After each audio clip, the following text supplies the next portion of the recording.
This is Fulcrum, a Star Wars podcast. Your way of tapping into the Force from a galaxy far, far away. Hello there. Hello, what have we here? Here's where the fun begins. Count me in. Hello, everybody, and welcome in to Fulcrum, a Star Wars podcast. We begin our coverage of the ongoing Skeleton Crew today, and I am so very excited. The show premiered with a 2-episode premiere on December 2nd, Monday, December 2nd, the only ones that'll be releasing on Monday. The rest we gotta wait till Tuesday. But those episodes were This Could Be a Real Adventure. This was written by Christopher Ford and John Watts, directed by John Watts, the creator of the Spider-Man trilogy for the MCU, if that name seems familiar. And episode 2 was Way Out Past the Barrier, written by the same duo, but directed by David Lowery. And I will ask that you don't look into David Lowery's filmography, because that's where my trivia question comes in. But okay. I will give you this. He directed The Green Knight, which you know that we love. Yeah, so we got a couple of goodies here. I'm very excited to talk about them. I'm Colton Robertson. I'm joined by Joseph George. What's up, homie? Oh, what up? Always a pleasure to be here. Oh, and it's always a pleasure to have you. Man, I don't know what I was expecting, and it's not far off from what I did expect, but I'm digging it. How you feeling? Yeah, I guess this is one show that I've kind of just like, it's on the way, and I haven't really just done much thinking about it at all of what to expect, what we were going to get, and I thought, well, this one will just be kind of the kid-friendly show that I don't know why. I just kind of assumed it was going to be not my cup of tea for whatever reason, but then I don't know. I'm all in with these first 2 episodes. Like, it was just it just, I think maybe up to the filmography. Like, I mean, it looks really, really good, and like it fits this kind of, I guess the planet we were on at first looked very ethereal. I don't know, just very perfect, beautiful, everything. And then we just get out into the real, kind of the rest of the galaxy, and it's all just this rustic dirt. I don't know, just kind of just crud everywhere and bad people. I don't know. I think it's just the visual language, I think, is really, really cool. And I don't know, the story's starting off really, really good too. I mean, it's this, I don't know. I was expecting honestly less than this. I thought it was gonna I don't know what to compare it to or to say what it would be like, but I don't know. It's actually going past all of my expectations so far. Like it's exceeding everything for me. So no, I dig that. I'm having a great time. I think that I can't blame you for feeling like going into it kind of being prepared to be underwhelmed. I think it's just the period. Post episode 6.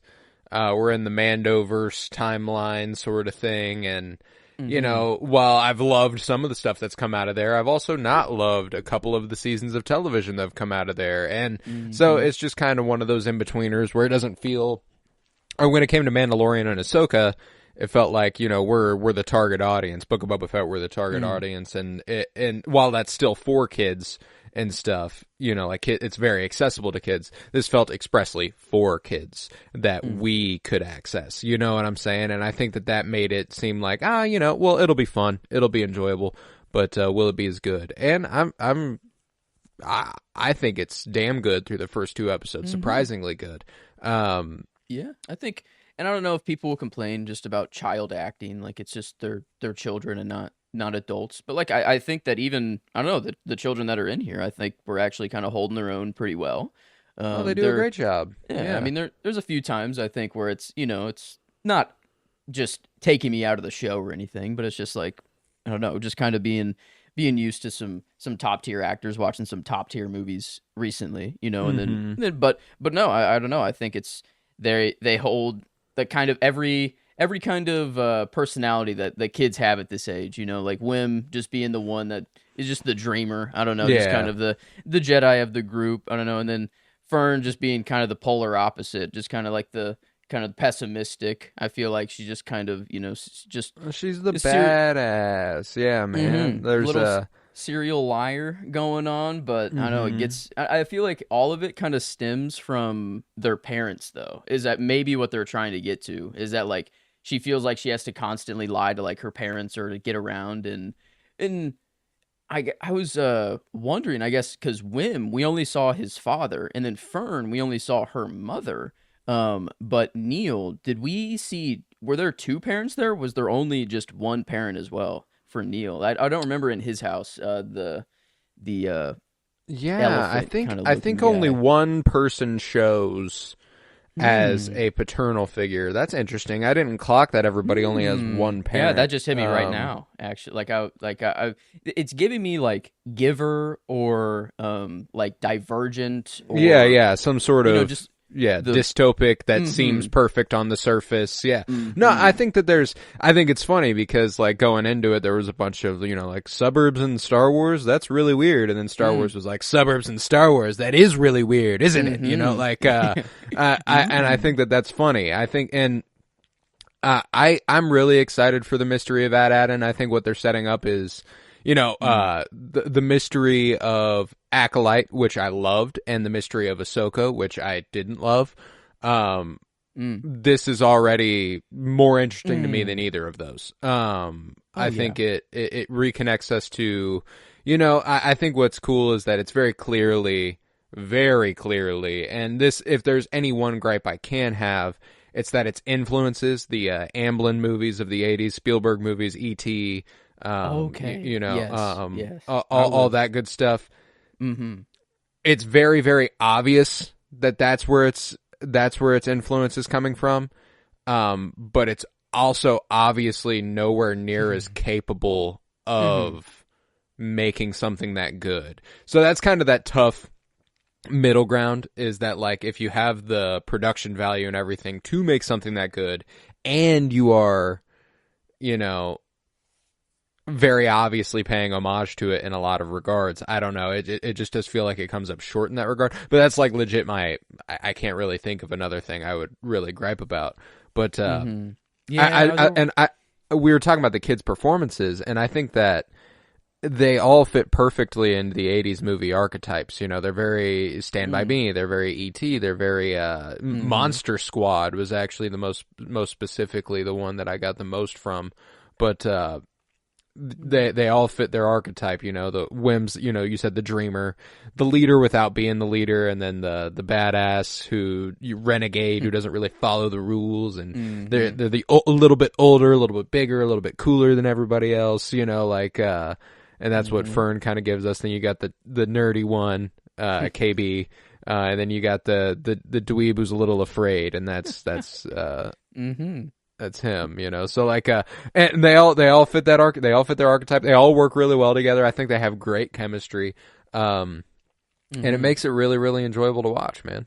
Yeah, whenever they're out in the woods and they're about to dig it up, and the girls like basically trick them into digging it up for them. And they're like, man, and the boys are like, man, these girls are so stupid. Once we get inside, we'll call claimsies again because they only claimed the outside. That's genius. No, it's great stuff, perfect. Man. Yeah, just as a calling dibs. That may I guess it's claimsies out here in the Star Wars universe. But it's universal. It is just a rule. There's just a word somewhere wherever you are. But I don't know. I did get when I was just on rewatch, and it was super late last night. I don't know. I don't really buy into this a whole lot, but at least whenever Wim was flying through the woods kind of on the way to school, it just reminded me of Endor, just going, just Luke and Leia, chasing the troopers through the woods and everything. And the trees don't look exactly the same, they're not as big. Yeah, they're not the redwoods. So it fell apart pretty quickly, but I was like,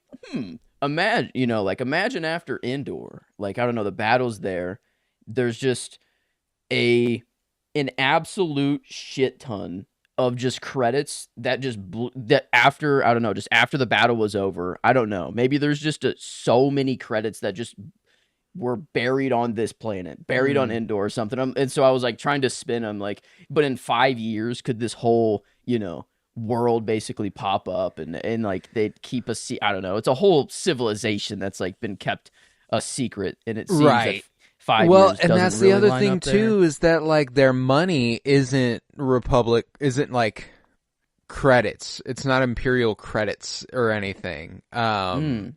Which is what catches all the pirates' eyes in the second episode. They're like, "Holy shit! How do you have Old Republic credits?" You know.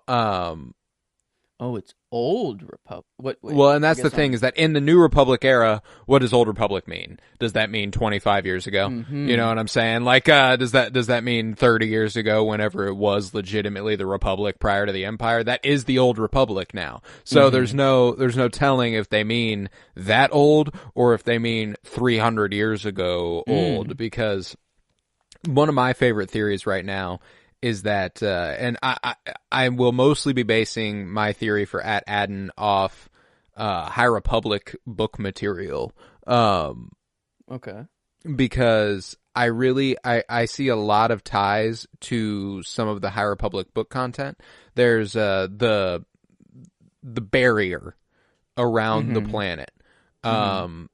There's something that the villainous entity in the High Republic establishes called the Storm Wall, which is a wall that you are incapable of penetrating and you're incapable of seeing through, unless you have specific codes and a specific way to get through. And so a ship that was already on the other side, I like to think, would probably have the ability to get through, and so on and so forth. But okay, yeah, so they do mention, like, whenever, I guess not the barrier, but whenever they get to the pirate starbase or starship, whatever it's called, they're like, how the fuck did they get past the cannons? How the fuck did they just get past all this shit? And it's, I mean, probably because they just had the equivalent of pirate clearance codes. I don't know. Yeah, exactly. If they got their own thing. So yeah, it, I mean, seemed like it was, in my head, I thought that this ship was like a failed mission to get the treasure, that everyone that kind of just, that comes here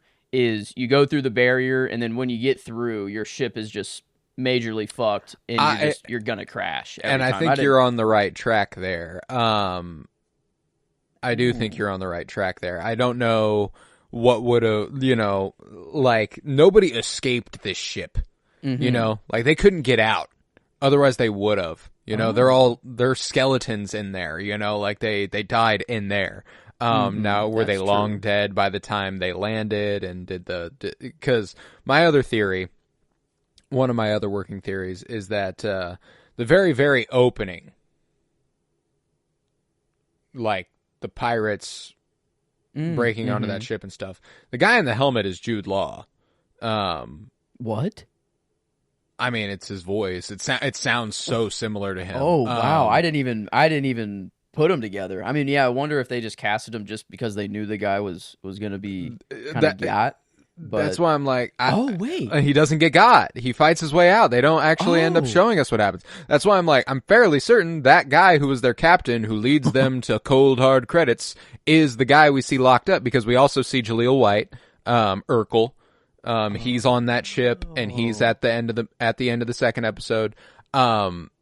Okay. Wow. Yeah. I could, because I was, I just thought that Jude Law would just, kind of be the guy who wants to steal all the credits at first and then gets softened up by the kids and doesn't actually do it. But what would make his story way more interesting is, like, he wants to have that power back. If he could show people At Attin, then they're going to follow him. Then he'll be captain again. And a pirate Jedi at that too, would be dope. Would be dope. Or Force user, I guess. Yeah. What is I don't know.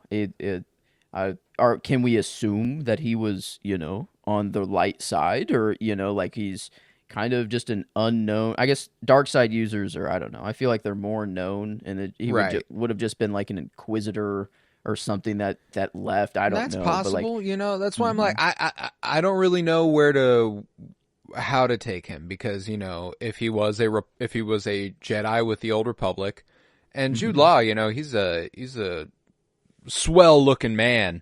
I would guess he's maybe 50, 55 max, and 52. So okay, I'm like, that would have put him at about, early 20s, 20s when the Republic fell, So like that's why I'm just interested in like the literal timeline, his age and stuff when things would have occurred. He would have been about the same age as Anakin Skywalker, is a way to put it. Okay, they have a lot of those. Grogu about the same age. Now we got what is do we know his name Jod? yet? Yeah, it's like Jod Nanawood or something like that. Whoa, Jod Nanawood, Jodna. Nanawood. Just Jod, just John JNN J. I don't know. Usually the Star Wars names roll off, and like the droid name SM-33. I don't know. I saw someone say that like every time they come up with a droid name, it just works. It just rolls. Yeah. But like if you come like M487, that shit just doesn't work. Like any combination of letters just doesn't work. But SM-33 is also cool too because it's Smee. Mm-hmm. Like I was wondering, like the Peter Pan character Smee. Oh. Like the first mate to Captain Hook Smee. Captain. Okay, yeah. I guess it's just been a minute since I know the look of Smee, but I did not remember his name was Smee. Yeah, from Peter Pan. Okay, that's cool. Striped shirt, red hat, and all that good stuff. Yeah, that's Smee. Captain. And he was trying to pull the lever. And was that lever just to turn the power back on, or was that to like open the?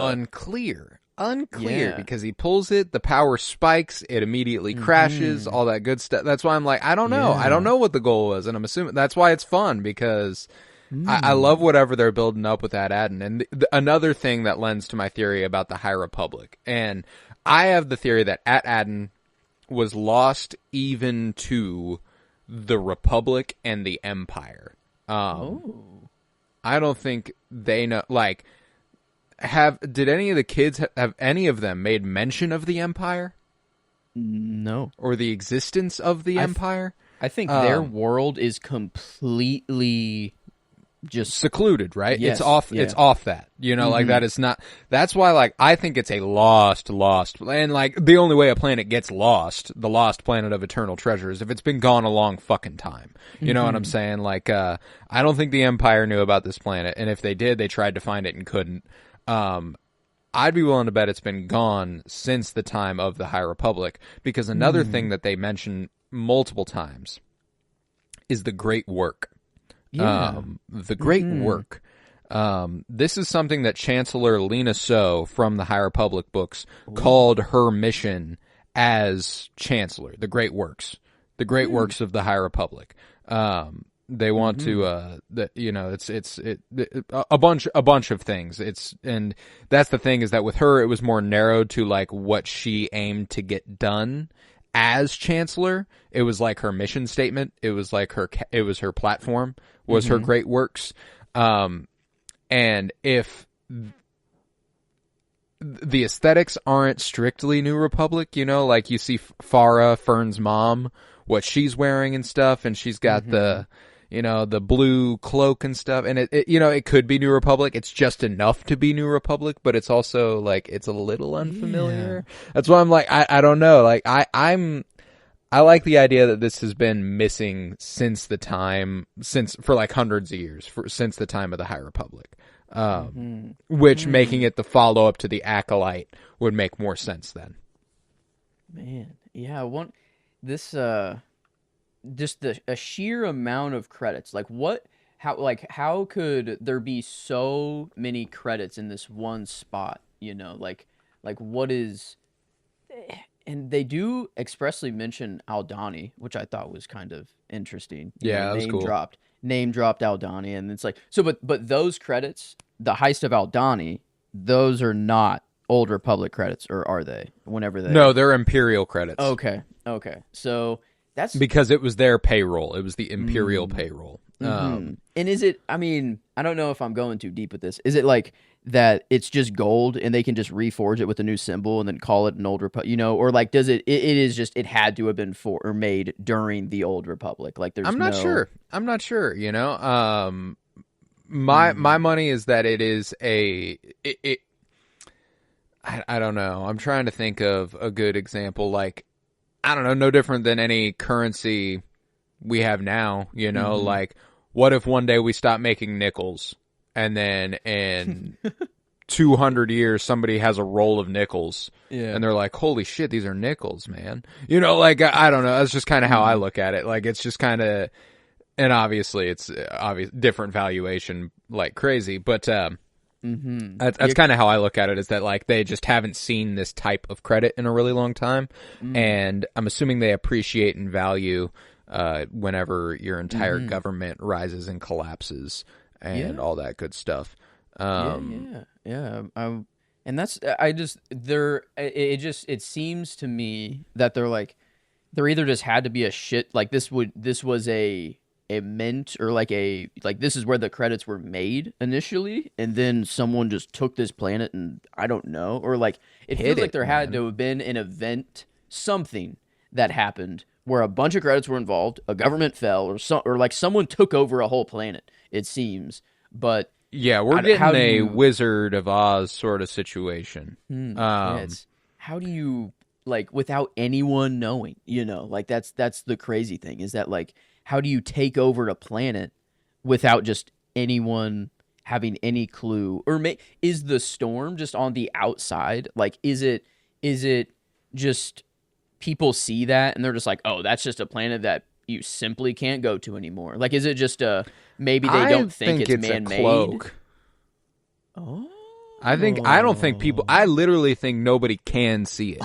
Like, ooh, that would be sick. That would be, I like that. Like a fucking invisibility cloak, but for a whole planet. Yeah. And like, otherwise, I mean, like, it's in deep space, you know, the other route is like, what are the odds? Like, I mean, I'm not saying like, it's obviously in deep space, but like, if it's a lost planet, it's either in deep space or it's hidden with a cloak. You know what I'm saying? Like, that's kind of how I look at it. It's either in such a place where you would rarely go there anyway, or, you know, or it's hidden in plain sight sort of thing. Okay. Yeah, I like the idea of the cloak. I didn't think of that. I just thought I thought people would see that kind of greenish, tealish, just kind of storm and just be like, nope, that's just not something not we a place fly through. Do we go? Yeah, and I don't know. Because no way people would, like, if it was known to be like man-made, you know, I feel like that would give people like, well, what are they hiding in there? You know, I feel like it is like, right. Like the story must be that it is just kind of a planet that was lost. I don't know. I feel like people obviously gone. know. Like, they don't. Yeah, they know it exists, but they don't know that it exists. You know, it's a myth. It's you like know, Atlantis, like I guess. it's just kind of like an Atlantis thing here. But yeah, I mean, I don't know. I guess I'm just trying to figure out what could have gotten this planet into this state. But I don't know. I feel like that is what the show will be, probably. I don't know. I feel like that'll come up eventually. But I don't know. Yeah, there's all sorts of theories to spin and everything right now, because we do have the bare minimum information. But yeah, no, I mean, I'm digging it, man. I'm really excited. I think that they've spun a really, really interesting mystery early on. I love the way it builds itself up. I love the oddness about the planet on At Attin. Like, everything that happens there is just bizarre. Oh, we do get mention of a mom from Wim. He asks his dad to read him a story like Mom used to. Oh, okay. So, wow, there are... Is it just that everyone has lost one of their parents? Doesn't seem like a coincidence. I don't know. It's like, why does everyone only kind of have... It does seem odd that we've only seen one parent per...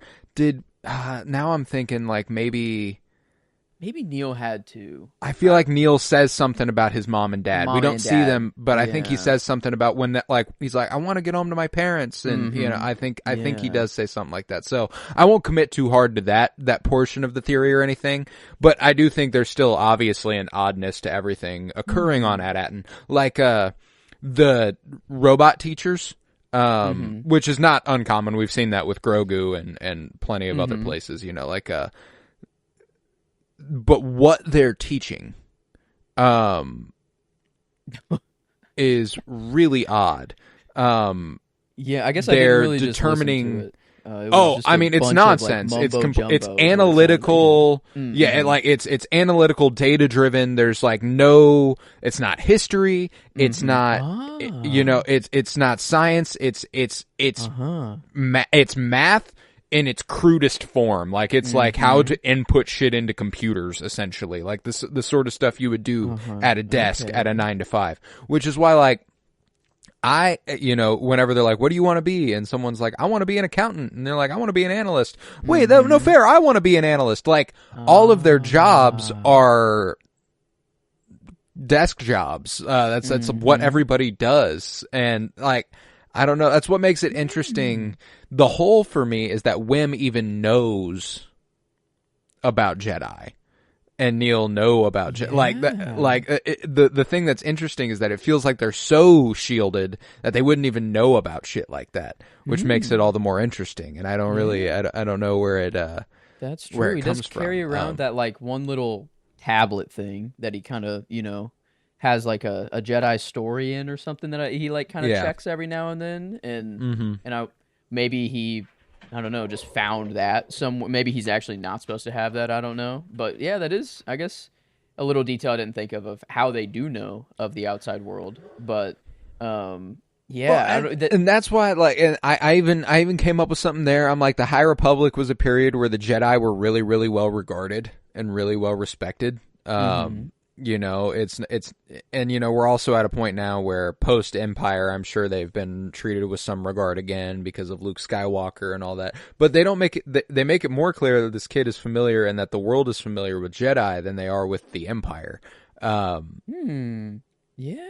and that ship they got in, that's not a new ship. That's an old ship. Yeah, that's old. Like that thing looked. I don't know. It might have just been not as nice of a ship that we're used to seeing. It was just a pirate ship, I guess. So maybe it's just that. But everything is feeling a bit older. Like this is. I don't know. It's not really adding up. And that lady who walked into the classroom, not the teacher, but it was like, I'm taking time out of my very, very busy schedule to tell you about the great work. Undersecretary Farah. Yeah. Okay, so not Fern's mom. That is Fern's mom. Oh, it is? Okay, so it is. Man, it just seems that, like, the parents, they're either working or, like, that, I don't know, like, Wendell, like, Fern or Wim's dad is just like, I have so much to do at work, like, I don't, like... Yeah, the whole they have the work assignment, like they take a test when they're 12 and it determines what they're going to do. Like for the planet, which is like it's definitely a dystopian, nice on the surface, you dig to the root of it and they're working towards something that you don't want them to be working towards. Or, the other idea I had was, the thing it reminded me of was WandaVision. Whenever Vision starts being like, what are we doing? And they're like, well, we're, I can't remember the exact nomenclature or whatever, but he was like, well, we're inputting and we're exporting. And they're like, yeah, but what? What are we doing? And they're like, I don't know what you mean by that. We're just doing it, and I'm ready. I'm not ready. I'm excited to see what the man behind the curtain is, what's the hidden entity that is controlling it all? Is it Imperial? Is it older than that? Yeah, it seems, I don't like it seems bad. At the end of the day, like it seemed, it all seems great, and I don't know, they have a lot of money, they have a lot of everything, but their lives are just they're cogs. Very I don't know. off. It's like they're just they're not really living. And like this is the first time I feel like anyone on this planet has like just done anything outside of school or work or anything. And it's this is Star Wars and.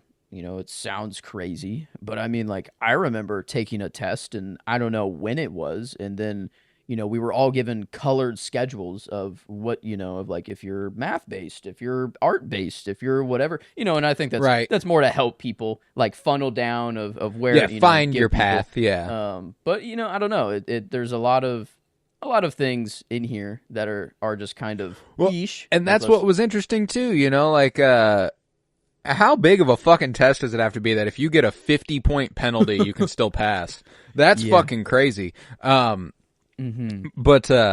like I didn't realize it was that kind of test, whenever they were like a career test tells me that you are taking essentially a personality test along with data-driven points that'll tell you what route you need to go. Not literally depending on how well, and that's what makes it dystopic to me, is that depending on how well you do on this test, that determines what you might be able to do. Yeah. I think there might be some truth to what Fern was saying of like, yeah, there was one boy who missed his test and he worked at the mines and was never seen again. Yeah.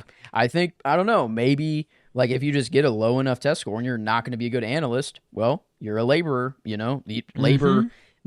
I don't know if they just have droids and maybe it's not a thing that they need anymore, but I mean, in this planet, it would make it would make sense to me where it's like, oh, if you're not going to perform well, then we don't want you in the system, or whatever. And that if it is just 50%, that is all you need to pass. Not even 60 is the usual fail, I guess. But it's just you need to go halfway, and it's like, yeah, that doesn't. I don't know. That doesn't feel right. It's weird. It's weird, And there's that point whenever Farah comes home and she's like, "Look, I got this for you. You got it back, top of the class. Da da da da. I just wanted, I wanted you to succeed because not everybody can be at the top. And she's like fearful of her not being at the top. You know what I'm saying? And it's not just it doesn't feel just like a mother wants what's best for her daughter. It seems like it's genuinely, I'm the undersecretary. I know how things work. Okay. Yeah. So there's she answers this. She's not like the not the leader of the planet here. Okay. Yeah. Well, and that's the thing is like she might be pretty damn close to the top, the undersecretary obviously works under who I'm assuming is the secretary. Is the secretary the top or does it go even higher than that? I don't know. But regardless, I don't think I think she is going to be whatever the conspiracy of the planet is. I think it's revealed to her. I don't think she knows about it yet. I think it kind of opens her eyes to what she's been doing, and she realizes she's dedicated her life to this.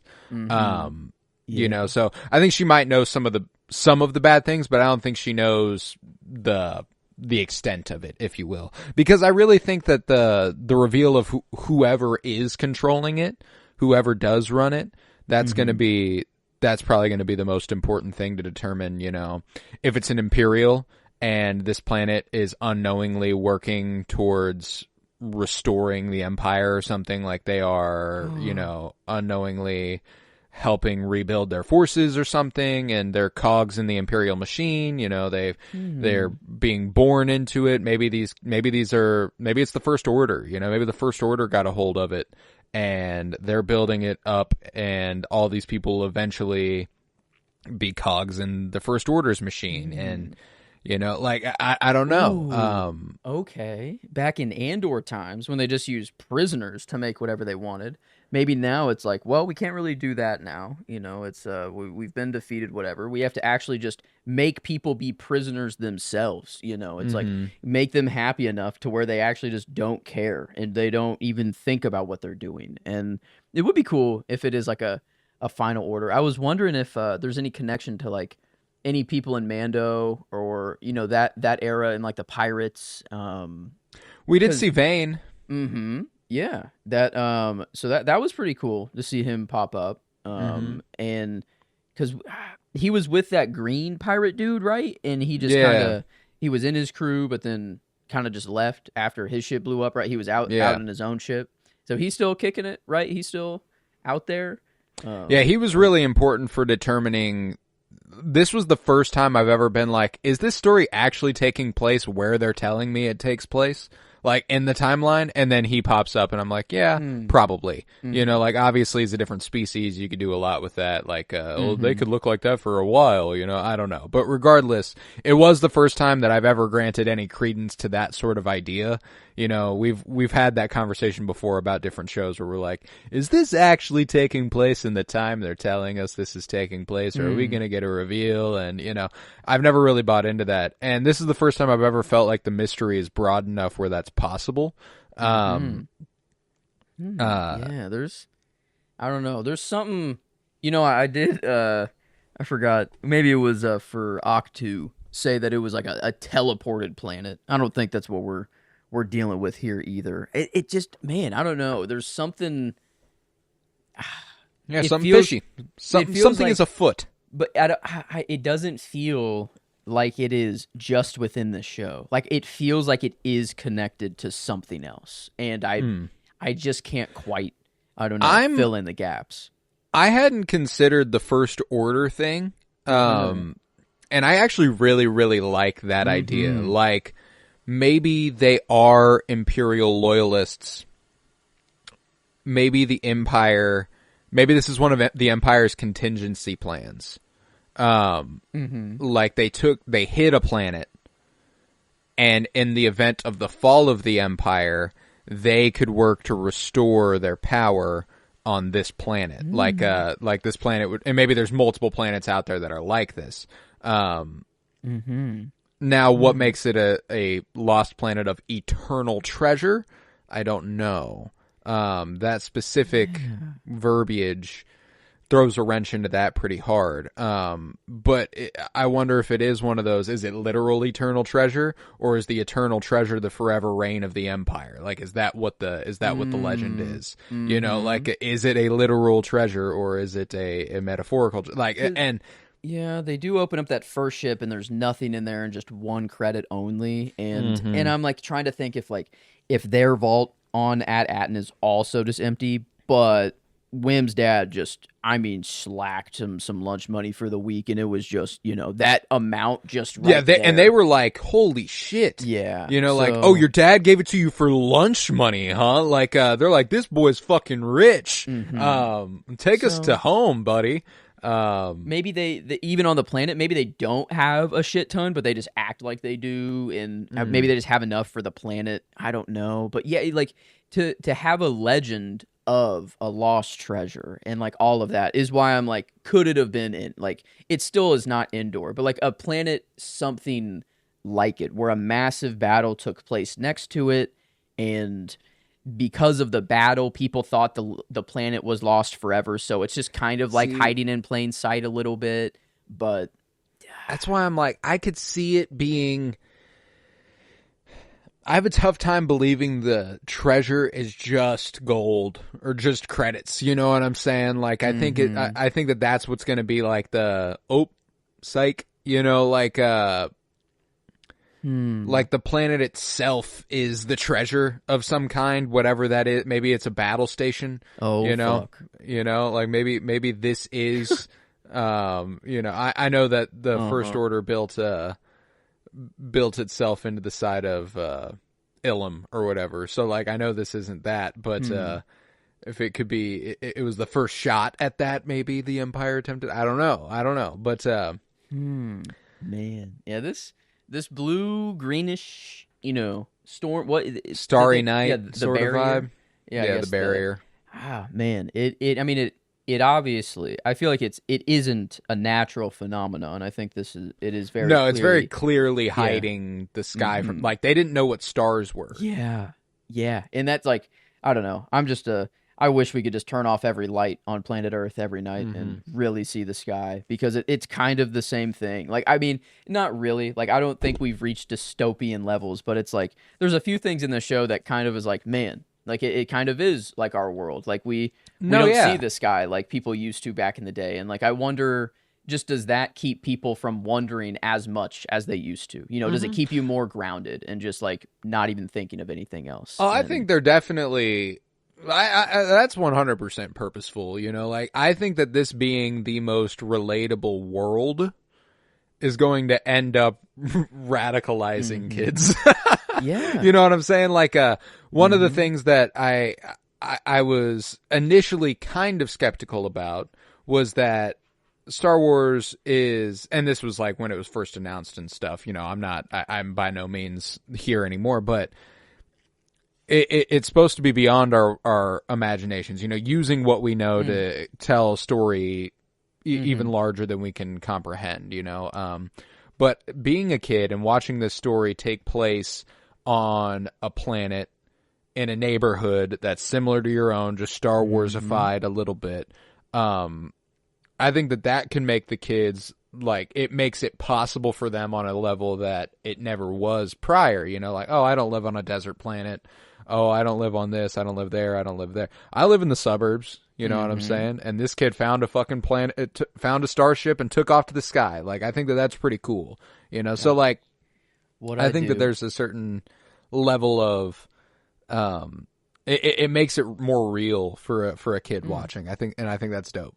Yeah, I mean, just having a literal kid in the show, like, I feel like it's just, like, I see, like, some of my younger cousins even, like, in these kids. Like, it's just, like, it just is so much easier, I feel like, for a kid just to kind of grab onto. And it's not, I don't know, it's, animated is one thing, and I think that's just kind of, everyone thinks it is more meant for kids, whatever. But, like, this is, I don't know, there's literal, the barrier, or the, what am I trying to say? Just the ease of access, I guess. It feels like this level one of is entry. Just, yes, thank you. That is, I was looking for that. But it's just, this one is like, okay, I see someone who really looks like me, and like, oh, this kid acts like me, and like, I don't, like, I feel like Wim and Fern, you know, or not Fern, Wim and Neil, just this, you know, two little nerds, you know, and they fight, you know, they're fighting lightsabers on the way to the bus, and like people look at them like, what are you guys doing? You know, I don't know, but they're just chilling. And one part, I don't know if this was intentional, but I feel like it is. They're in the ship, and Wim goes off on his own, and then Neil starts to scream, Wim, and it just sounded like the like alarm, whenever a ship's alarm is going off. I don't know. And like it was, they did like Wim, and it was a shot of like a empty hallway, and then cut to another empty hallway, another Wim, and then another empty hallway, another Wim, and his scream just sounded exactly like the I don't know, just that kind of the alarm. klaxon alarm, And I don't know if it was foreshadowing, you know, they're eventually going to get into a battle, or, you know, some.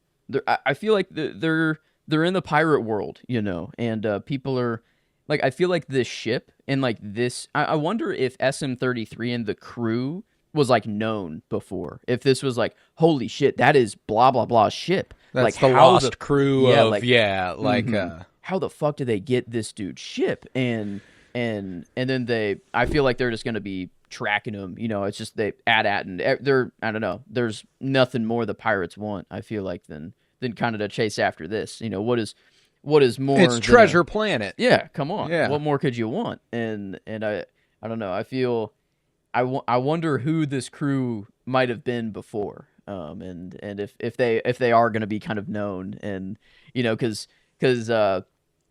what's her name? Fern, you know, she tells SM-33, like, yeah, I stabbed the captain in the guts. I threw him out into space. And like, does SM-33, you know, like, does he talk with like the current pirates and be like, yeah, no, she killed that guy. Like, she fucking stabbed him. And they're like, what the fuck? They're like, holy shit, these kids are.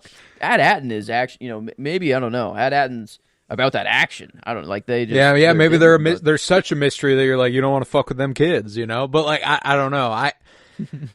I'm excited for whatever's happening here, because another, like, Fern is probably my favorite character of the show so far. Obviously, the others have a little bit more of a, I don't know, like, Neil is. I don't think I picked Fern for my favorite character of either episode, but she is my favorite character of the show so far, which is ironic. But that's just kind of how I feel. Like, Neil was my favorite character in the first one, Neil or KB, and then I think I have to go with Wim in the second one. But regardless, like, there's something so self-possessed and wonderful about the performance that that actress is putting on. I believe her name is Ryan Kiera Armstrong. Yes. I was trying to remember off the top of my head. Good shit. But she does a great job, man. She's doing such a good job at capturing that vibe that I was talking about, that like the 80s older kid who like could be a bully but decides to take the kids under their wing, you know, that sort of thing. She's doing that perfect. Like whenever they come around the corner and KB's like, sorry, she made me do it. and Wim goes, you, and she goes, me. I love that. That's good stuff. You know, that's the stuff I'm looking for. Another great little Easter egg is that the kid on his speeder who comes up to them and is like, oh, looks like you guys aren't going to make the race, is named Bonj Falfa. Which may sound familiar because Harrison Ford's character in American Graffiti was Bob Falfa. Way. Okay. Yeah, I was getting some, just only a couple shots were American Graffiti vibes. Most of it was kind of E.T., the suburb shots and stuff like that were kind of like E.T., but okay. I don't know, there were some other bells going off, and that's not, okay. Yeah, that was one. Bonj Falfa. Bonj Falfa. Incredible name. But regardless, going back to Fern, and I might be reading too much into this because that's what we do. We love reading into things, don't we, folks? But the moment whenever Fern hears Wim's dad coming. Yes. This little nod, this little unspoken or no word spoken conversation between Fern and KB. Yeah, this little nod they do. Yeah, what is the point of that? Is that just kind of like we'll cover for him? You know, if we do get out of this, like we'll say that we brought him out here and you know we'll actually cover for him, or is it just kind of like damn, like let's like I don't know. I didn't clock that. I clocked KB kind of responding to her whenever Fern goes, shh, somebody's coming, and they all get really quiet and you can't hear anything. And then KB goes, how do you know someone's coming? And then you hear something. Yeah. Oh, the Jedi out of the group is not him. It is Fern. And that's something he's going to have a tough time accepting, I have the feeling. Imagine that's the treasure of the planet, is that this is just a fucking force hub. This is the basis of the new Jedi Order. Like, I don't know. I don't want to go in that bad, because then I'm going to be like, then none of them are, and then it's like, real sad, but... I mean, that's one thing I thought was going to happen, is that in some of the tropes are kind of mimicking the Lego movie a little bit, or the Lego kind of miniseries that came out earlier. And in that one, they find an old Jedi that turns out to not be as good as you thought he was, but the main character was kind of still the hero, whatever. But then their like brother, or their turned out to be the bad guy, turned out to be the antagonist of it all. And I was wondering, like, it'd be so funny if Neil ends up being just like a fucking, he just goes dark for a little bit. The first thing he does say, he says, "You should not have come here." Wait, actually? Oh, like he acts like he's acts like he's Wim's enemy, and they do the lightsaber battle, and he goes, "You should not have come here." Oh, wait a minute. Wait a minute. Maybe it's foreshadowing a little bit. He's too happy of a creature. He looks too nice. I think it would just be so funny if the dude just goes dark. When you got a little sibling like Tulu, you're the nicest motherfucker alive. I love whenever Wim ran up to the window and was like, Tulu. And he looks at him, he's like, where's Neil? And he just sticks his little finger up. I love what they're doing here, man. I'm really, really happy with it. I think it's cute as fuck. I think it's a lot of fun. And the vibes are there, I think that I loved the end of the first episode specifically, like the tensions rising, the ship rising, Wim's dad yelling for him and stuff, and all of that was a great moment in this show. And it's this could be a real adventure. All of a sudden, I'm like, oh, okay, yeah, I'm fucking in. And good old, I expected Jude Law to not just be in it just for the end. of the second episode, but I think it was actually kind of perfect just to bring up the mystery of his character, just give him a couple lines, not much to go off of, and we can, I don't know, speculate and everything. But well, and some important tidbits when he enters the conversation. You know, what's being said, what he decides is the route he's going to take, all that good stuff. Because someone, if I'm building on the theory that I think the guy at the very beginning is Jude Law, a guy who was in his crew was Jaleel White's character, who we see upstairs, see them, and kind of like go, like he kind of like realizes something, and then we just cut away. You know, like that's just kind of it. Yeah, they did focus on him a little too long to make it. Well, and not that's because I mean, like, we're doing a lot of 80s reverence. You know, like, sorry, he was Urkel. He was in Family Matters. So, like, it could just be that simple. Yeah, yeah. What? Oh my god. Okay, oh my god. I'm like, he looks so I don't know what it was, but I'm like, man, I don't know why this guy looks familiar. Holy shit. Steve Urkel. Wow. Okay. Yeah, and he is in the sequence in the beginning though, and he doesn't really stick out during that sequence though. They don't really focus on him at all during that sequence. They just they kind of focus on him later. And that could just be as simple as it's Jaleel White. Like, we're gonna pay him a little bit of a reverence here for a moment. But he was there at the beginning, and that makes him at least semi-important. You know, and because I do think Jude Law was the captain at the beginning, which makes him a swindler, which makes him a scoundrel, you know, all that good stuff. And prior to him revealing himself, he listens to them and he hears that this kid reveres the Jedi. He thinks that he thought that there was a Jedi temple, you know, and that's why they got stuck and that's why they're here and all that good stuff, is that he was like, it could be a Jedi temple, da da da da. He's got a ton of credits. They're from At Attin. He listens to all this information and is like, hey, kids, don't fight. You know, like, hold on. You know, like, so I think it's very clear that he wants whatever they've got. Oh, yeah. Yeah, him saying, I just want to get off this planet. Please just take me with you. I just want to get off this planet. Yeah. It is like, okay. No, you want to get to At Attin is the goal there. So, yeah, he is swindling. That's for sure. But I feel like, I don't know. I just don't know if he started good or... I mean, he is just I don't know, just a Force user. I haven't really declared him a side yet.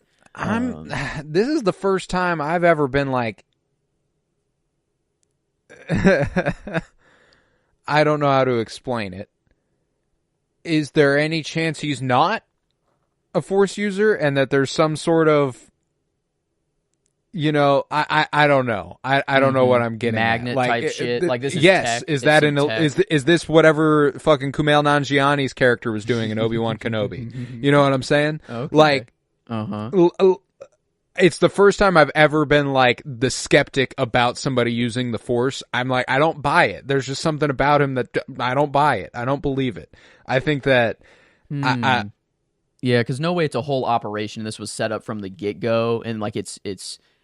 I'm like, it could have been though, like when they showed Jaleel White's character, and he's like, yeah, that's why I'm like, I think it could be, you know, okay, yeah, just setting like they hear maybe like everyone else is just like, oh, these dumb kids, they're not from At Attin, they're just fucking stupid, but maybe just Jod, it's just so weird to call him Jod, just good old Jod and Gunter.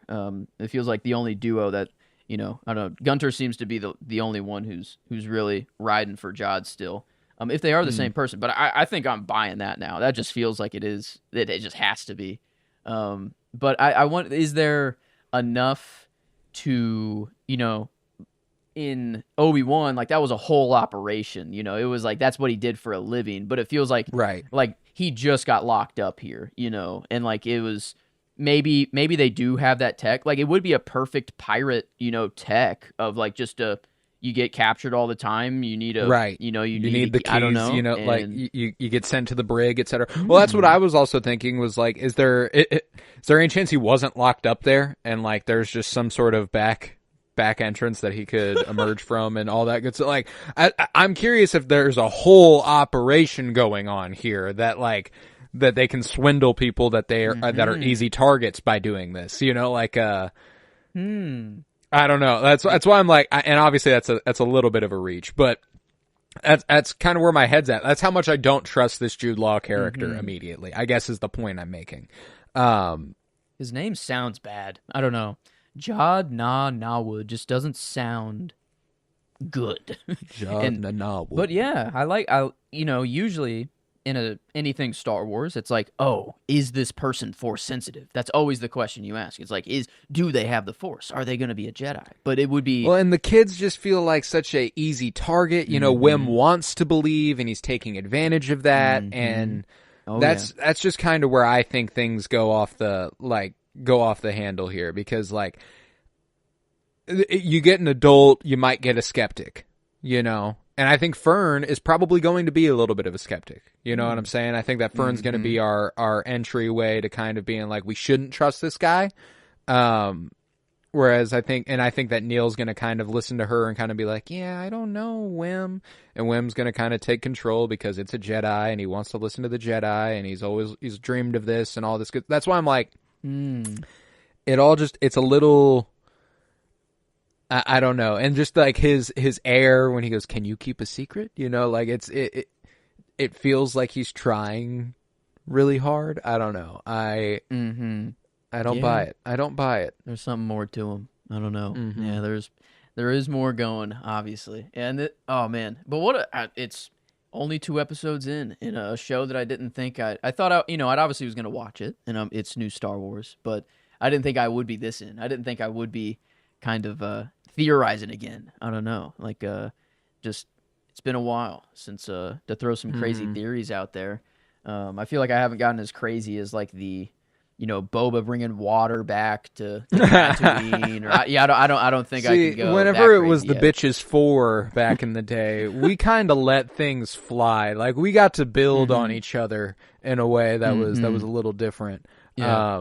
Boba was gonna crack the giant, great coconut. Yeah, the great nut in the middle of Tatooine. Boom, water back. Water's back, baby. Here we go. Yeah. Just a pure credit-filled core of the planet. That's this core of the planet is just straight gold. And you mine it, and it's what they use to make their credits. You know, there you're sent to the mines. If you don't test score, you go to the core. You fucking go down. You got to dig and just keep going until you make the credits. Yeah, I don't know. I'm excited to find out. I'm digging what this show's putting down right now, but I don't think I have much else to say on these first 2 episodes. Yeah, we're off to a good start. That's for sure. We are. Yeah, I can't wait for next week. I need more substance. I need more. I'm excited. Series, I'm excited. But I'll do the plugs, and then I got some trivia for you, and I'm very excited. So, with that, if you would head to Blue Sky, follow at Penny Bloom Dispatch, follow me at Colton Robertson. I've decided I'm basically going to do the promotion for my personal account, essentially. Try to get people to engage with a person and not a brand. I think it's a little bit more founded. I think it makes more sense. But that's where you can find us. I've pretty much altogether stopped using Twitter, which I didn't think was ever going to happen, but here we are. Let's see. You can leave a 5-star rate and review and download wherever you might be listening. And we don't intend on coming back this week. We plan on covering Skeleton Crew every 2 weeks. Episodes 1 and 2, 3 and 4, 5 and 6, 7 and 8. And part of that is because it makes sense just schedule-wise with the holidays. Christmas, we won't be recording Christmas morning. So like it just makes sense to do every 2 weeks. But I will say that if there is something that we feel is like, oh shit, well we gotta talk about that. Maybe we'll slip in an episode. If the end of episode 3 is just so mind blowing that we're like, well, we can't wait a week to talk about that, we'll hop on and talk about it Wednesday morning. But I wouldn't anticipate that. Definitely plan for the every 2 week structure. Just makes the most sense.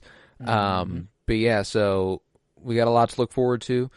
Currently, The Cinementalists is wrapping up Indiana Jones today, actually. Dial of Destiny came out today. In the next 3 weeks, we've got the Lord of the Rings trilogy, and I'm very, very excited for that.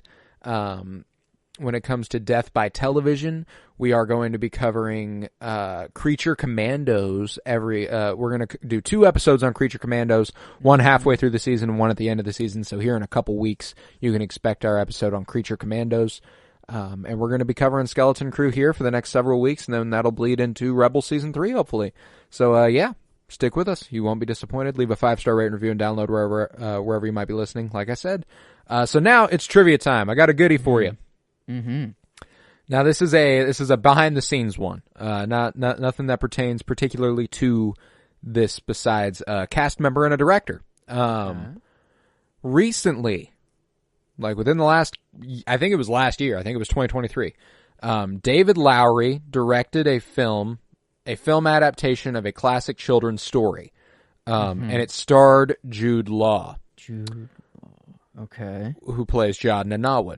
Mm-hmm. What classic children's story were they adapting? Ooh. And what character did Jude Law play? And this was recently, this was last year. Last year. Fuck. Okay. I think it was a straight to Disney Plus original. Like they just did a Disney Plus original movie. Let me double check that it was last year. I'm pretty sure that that's the case. Yes, 2023. Law. Disney movie. Classic. Released in April of 2023. Classic children's Disney tale. Very classic fairy tale. Got a live action adaptation. David Lowery directed. Jude Law starred.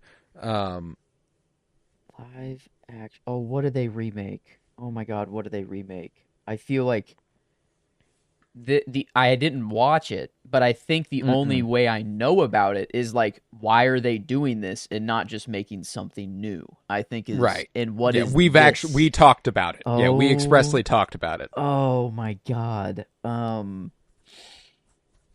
my God, what is it? Jude Law. Who would he have played? Because it's not.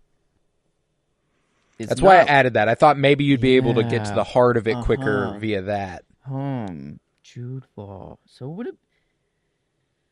Oh, who would he have played? Motherfucker. I feel no, it's not the movie. He wasn't in fucking Little Mermaid. That was a movie. That was actually theatrical. No, that was a couple years ago. So it's after. No, that was Little last year Mermaid. too. Okay, wow, that was holy shit. Actually, this was before The Little Mermaid. Oh wow. Okay. Long year. Holy, before. It's not Lion King. What did they remake? Classic children's story, Disney. Yeah, I don't know. It kind of would probably be a guess. Oh my God, I feel like it's just right on the tip of my tongue though, because we have had the conversation. Like we literally we did talk about it. I'm gonna go with. I don't. Is it even Disney? I don't know. No, because it probably would have been animated. Okay, it would have had to have been animated, probably. And they're like remaking it for live action. No, I was gonna say the Snow White and the Seven Dwarfs, but that doesn't make any fucking sense at all. Who would Jude Law fucking play? That's like, I don't know. It is I'm only thinking of princesses and like. They are remaking Snow White and the Seven Dwarfs, by the way. Wow. Okay. Rachel Zegler's gonna play Snow White. That'd be crazy if Jude Law was gonna play Snow White. Man, he's grumpy. Yeah, who the fuck would he have played? I don't know. I feel the only other thing that was jumping to my mind was Narnia for whatever reason, but I don't even know if that's Disney. No, it's not. Yeah, I didn't think so. And yeah, so I don't know. I think I would be guessing here. All right. All right. Sadly, Peter Pan. If you're ready because we thought of, I don't know. We talked about it before, but that'd be the last. Just thrown out. That's your guess, Peter Pan? Yeah. That's correct. Peter Pan and Wendy. Yes. The movie Peter Pan and Wendy from last year was directed by David Lowery, and Jude Law starred as Captain Hook. Okay, the Smee. That was the Smee popping up in Peter Pan. I'm like, I didn't even know if Peter Pan was Disney. I thought it was in the same kind of world. No, that makes more sense now. Who did he play in Captain Hook? He played. Oh, no shit. Really? Man, yes, I can't indeed. believe. Yes, I indeed. feel like Peter Pan 2023. And Wendy. Oh, okay. Peter Pan and Wendy.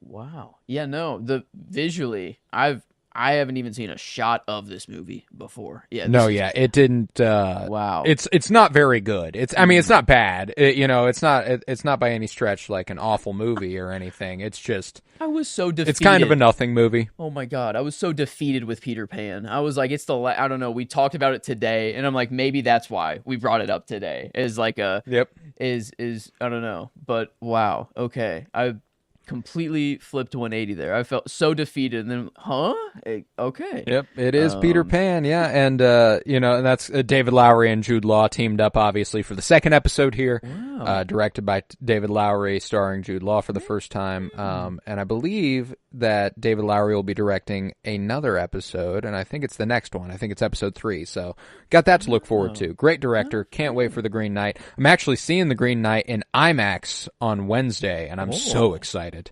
They're rescreening. It is a Christmas movie. 'Tis the season. I don't know if you'll recall. It's like on Christmas Day and all that good stuff. But that's an interesting Christmas one. But I think it fits. No, it still fits the bill. It fits the vibe. It fits the vibe. Wow. Neverland. I'm feeling like the opposite here. We're going from Neverland to the shitty world. Yeah, exactly. But exactly. okay, like they came from Neverland. They came from the lost world of Neverland. Wow. But, then I think with that, we can conclude this episode of Fulcrum, a Star Wars podcast, and we'll be back. Cover episodes 3 and 4, and, maybe episode 3 if shit just goes fucking crazy, but we'll see. We shall see. You'll hear from us, and like I said, at Colton Robertson on Blue Sky is the key place to be in order to hear from me and know what we're doing next. So, and you can engage me there. Ask us questions, spin your theories, anything. I'm there. You can hit us up. You can even still hit us up on Twitter if you want. I still get notifications. I still have the app. At the Fulcrum Pod, at Coro Bloom, at Penny Bloom Pod, all of that. Tweet at us, anything. We got you. We'll talk to you. So, with that, I was Colton Robertson. I was joined by Joseph George. Thank you very much, homie. Oh, thank you for having me. It's always a pleasure to be here. Oh, and it's always a pleasure to have you. And remember, for light and life.